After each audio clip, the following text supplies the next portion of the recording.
Gus Bak lagi ya. Tadi saran. Ya. Baik, mohon dipersilakan Gus Bak. Ya.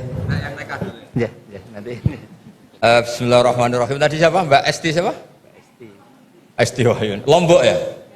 Oh ya. Jadi begini, kalau nikah itu tidak harus memaksakan persis seperti yang dipraktikkan Rasulullah SAW.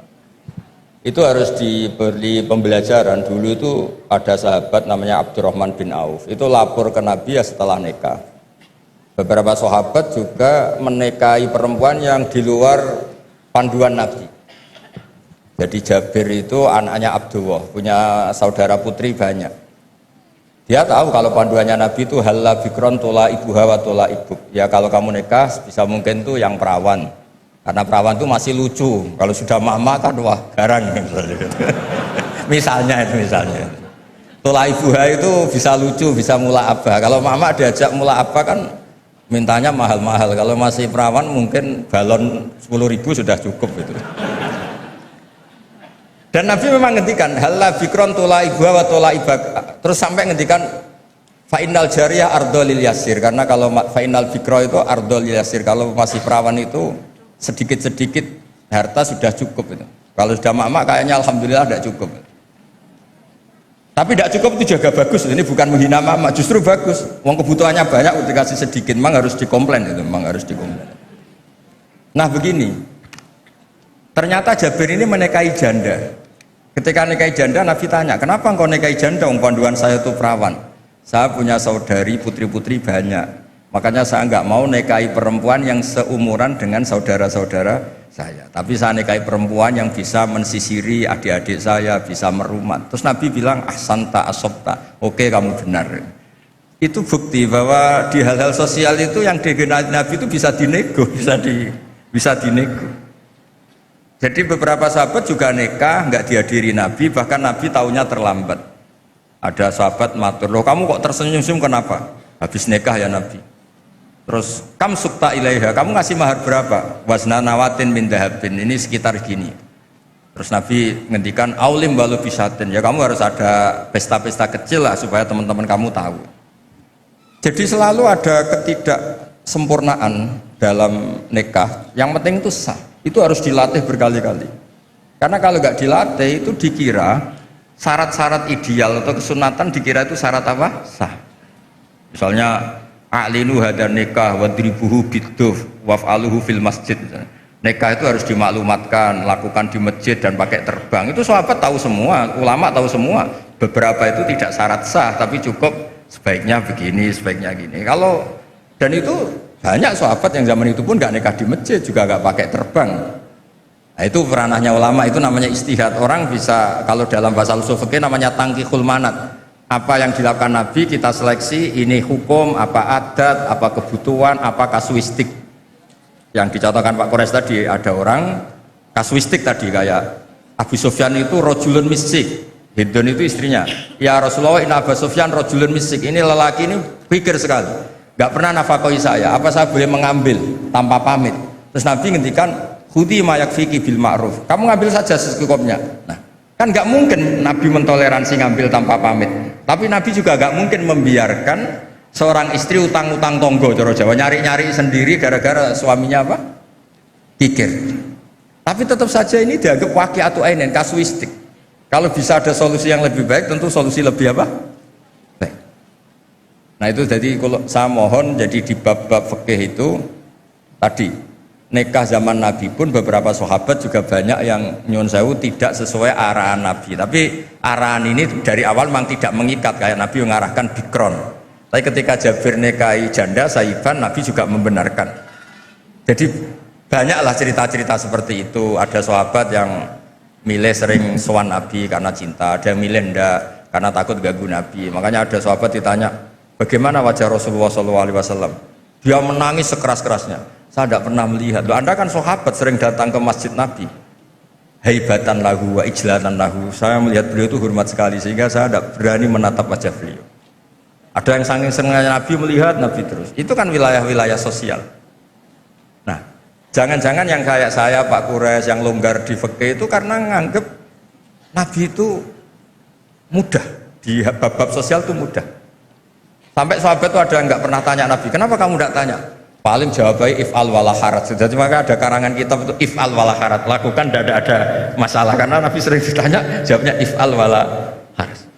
Terus ada kaidah ini terakhir dari saya, ma khuyyira Rasulullah sallallahu alaihi wasallam baina amrayni ilakhtara aisarohuma malam yakun isman. Nabi itu nggak disuruh milih dua hal kecuali milih yang paling mudah, asal hal ini tidak maksiat. Jadi kayak jenengan gini yang datang di sini belajar tafsir apa datangkan Pak Kures nguraikan tafsir, mudah mana? Mudah datangkan kan, yaitu ya berarti yang senengnya Nabi. Karena kalau belajar sendiri kan repot. Pak Kures untuk jadi ahli tafsir 60 tahun belajar. Saya mulai kecil sampai sekarang belajar. Yang nggak belajar gugat tok. Makanya kuncinya kalau nggak tahu jangan bicara tadi. Ya gitu, assalamualaikum warahmatullahi wabarakatuh. Waalaikumsalam warahmatullahi wabarakatuh. Terima kasih Gus, ini untuk Prof. Kures, bagaimana mengkontekstualisasi Al-Quran untuk saat ini, kontekstualisasi ajaran ayat-ayat Al-Quran. Ya.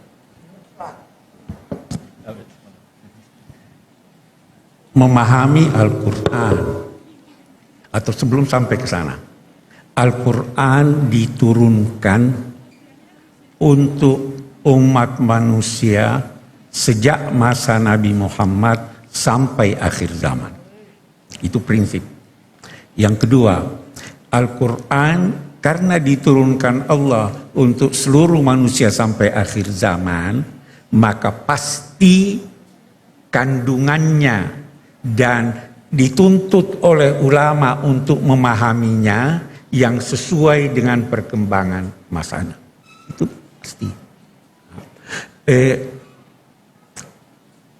Adanya perkembangan masyarakat menjadikan masyarakat masa lalu sedikit atau banyak pasti berbeda dengan masyarakat kita.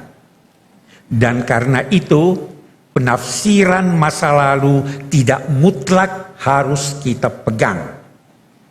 Kita perlu untuk memberi pemahaman baru terhadap ayat-ayat Al-Quran, tetapi dengan syarat yang memberi pemahaman baru itu adalah mereka yang memenuhi syarat-syarat penafsiran. Orang yang kayak Gus Baha ini bolehlah, ya toh? Karena ada, bukan setiap orang menafsirkan ini dan sebagainya. Nah, dalam perkembangan terakhir saya insya Allah minggu depan akan bicara dalam satu seminar tentang itu. Dalam perkembangan terakhir tafsir itu ada yang dinamai tafsir maqasidi. Anda harus baca ayat itu dan di balik ayat itu atau di balik surah atau di balik Al-Quran itu ada tujuannya. Jangan cuma, kita ambil contoh pemilu yang lalu di Jakarta, ribut Al-Ma'idah 51.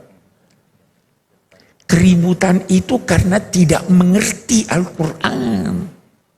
Tidak mengerti apa arti aulia. Tidak mengerti ada kata di dalam Al-Quran. Tadi Gus Baha sudah singgung. Ada kata di dalam Al-Quran yang kita tidak bisa terjemahkan secara harfiah. Saya ambil contoh kalau dari hadis. Bentar saya beri contoh dalam Al-Quran. Nabi bersabda, saya ingin salat dikumandangkan, kemudian saya suruh seorang jadi imam salat, baru qamat, baru saya mau pergi bersama sekian banyak orang membawa kayu bakar untuk membakar rumah-rumah muslim yang tidak ke masjid salat. Apa memang wajib ke masjid? Tidak kan?